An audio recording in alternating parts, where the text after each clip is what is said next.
السلام علیکم ورحمۃ اللہ وبرکاتہ۔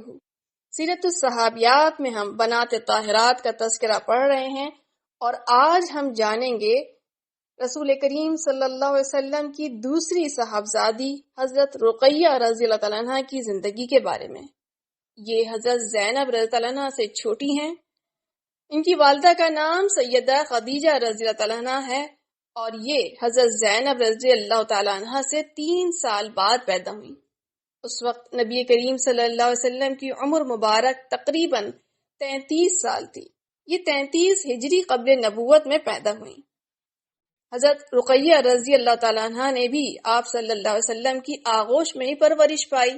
جب نبی کریم صلی اللہ علیہ وسلم نے اعلان نبوت فرمایا تو اس وقت حضرت رقیہ رضی اللہ عنہ کی عمر 7 سال تھی۔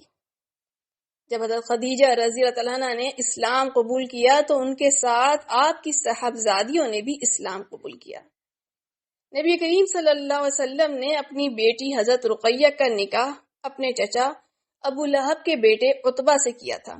ابھی رخصتی ہونا باقی تھی، لیکن جب نبی کریم صلی اللہ علیہ وسلم خاتم النبیین کے عظیم منصب پر فائز ہوئے اور پیغمبر اسلام کے راستے میں رکاوٹ ڈالنے اور پیغام حق کے مقابلے میں کفر اور شرک کی اشاعت کرنے کی وجہ سے اللہ تعالیٰ نے وحی کا نزول کر کے ابو لہب اور اس کی بیوی کی مذمت فرمائی تو ابو لہب نے اپنے بیٹوں کو بلا کر کہا کہ اگر تم محمد کی بیٹیوں کو طلاق دے کر ان سے علیحدگی اختیار نہیں کی تو تمہارا میرے ساتھ اٹھنا بیٹھنا حرام ہے۔ دونوں بیٹوں نے حکم کی تعمیل کی اور دختران رسول سیدہ رقیہ اور سیدہ ام کلثوم کو طلاق دے دی۔ سیدہ رقیہ کا سیدنا عثمان رضی اللہ تعالیٰ عنہ سے ان کی طلاق کے بعد نکاح ہوا۔ مکہ مکرمہ میں حضرت عثمان بن عفان کے ساتھ آپ صلی اللہ علیہ وسلم نے حضرت رقیہ رضی اللہ عنہ کا نکاح کر دیا اور ساتھ ہی رخصتی بھی کر دی۔ جب کفار کے مظالم حد برداشت سے بڑھ گئے تو نبوت کے 5ویں سال نبی کریم صلی اللہ علیہ وسلم کے حکم سے حضرت عثمان رضی اللہ تعالیٰ عنہ نے حبشے کی طرف ہجرت کی اور ان کے ساتھ حضرت رقیہ رضی اللہ تعالیٰ عنہ بھی تھی۔ راہ خدا میں ہجرت کرنے والوں کا یہ پہلا قافلہ تھا۔ اس موقع پہ رسول کریم صلی اللہ علیہ وسلم نے فرمایا یہ جوڑا خوبصورت ہے۔ جب واپس آئیں تو مکے کی سرزمین پہلے سے زیادہ خون تھی، چنانچہ دوبارہ حبشے ہجرت کی اور مدت تک آپ صلی اللہ علیہ وسلم کو ان کا کچھ بھی حال معلوم نہ ہو سکا۔ ایک عورت نے آ کر خبر دی کہ میں نے ان دونوں کو دیکھا ہے۔ آپ صلی اللہ علیہ وسلم نے پوچھا کہ کس حال میں تم نے دیکھا ہے؟ اس نے عرض کیا کہ عثمان اپنی بیوی کو سواری پر سوار کیے ہوئے جا رہے تھے اور خود سواری کو پیچھے سے چلا رہے تھے۔ اس وقت نبی کریم صلی اللہ علیہ وسلم نے فرمایا اللہ تعالیٰ ان دونوں کا مصاحب اور ساتھی ہو۔ حضرت عثمان ان لوگوں میں سے پہلے شخص ہیں جنہوں نے لوط علیہ السلام کے بعد اپنے اہل و عیال کے ساتھ ہجرت کی۔ جب حضرت عثمان رضی اللہ تعالیٰ عنہ کو پتہ چلا کہ نبی کریم صلی اللہ علیہ وسلم مدینے کی طرف ہجرت فرمانے والے ہیں تو حضرت عثمان رضی اللہ عنہ چند صحابہ کرام کے ساتھ مکے آئے۔ اسی دوران نبی کریم صلی اللہ علیہ وسلم ہجرت کر کے مدینہ تشریف لے جا چکے تھے۔ ہجرت حبشہ کے بعد حضرت عثمان رضی اللہ عنہ ہجرت مدینہ کے لیے تیار ہو گئے اور اپنی بیوی حضرت رقیہ رضی اللہ تعالیٰ عنہ سمیت مدینے کی طرف ہجرت فرمائی۔ حبشہ کے زمانے میں ان کے ہاں ایک بیٹا پیدا ہوا تھا جس کا نام عبداللہ رکھا گیا تھا، جس کی وجہ سے حضرت عثمان کی کنیت ابو عبداللہ مشہور ہوئی۔ عبداللہ 4 سال کا تھا کہ جب ان کا انتقال مدینہ منورہ میں ہوا۔ حضور صلی اللہ علیہ وسلم نے نماز جنازہ خود پڑھی۔ حضرت عثمان نے انہیں قبر میں خود اتارا۔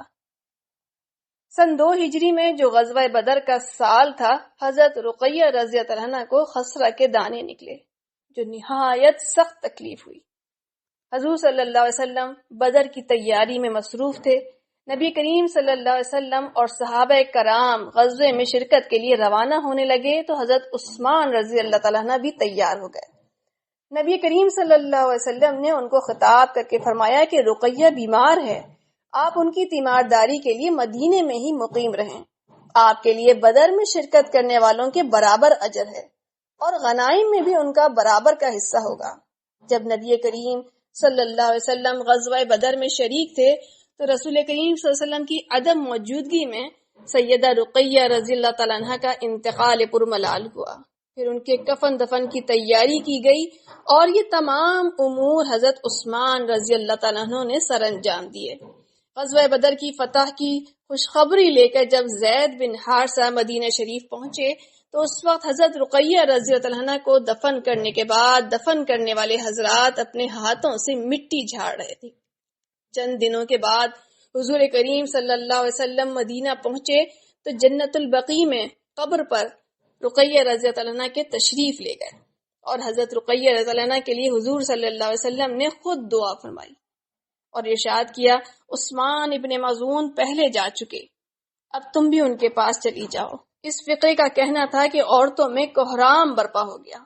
حضرت عمر رضی اللہ عنہ فوراً اٹھے لیکن آپ نے ہاتھ پکڑ لیا اور فرمایا رونے میں کچھ حرج نہیں، لیکن نوحہ اور بین کرنا یہ شیطانی حرکت ہے، اس سے قطعاً بچنا چاہیے.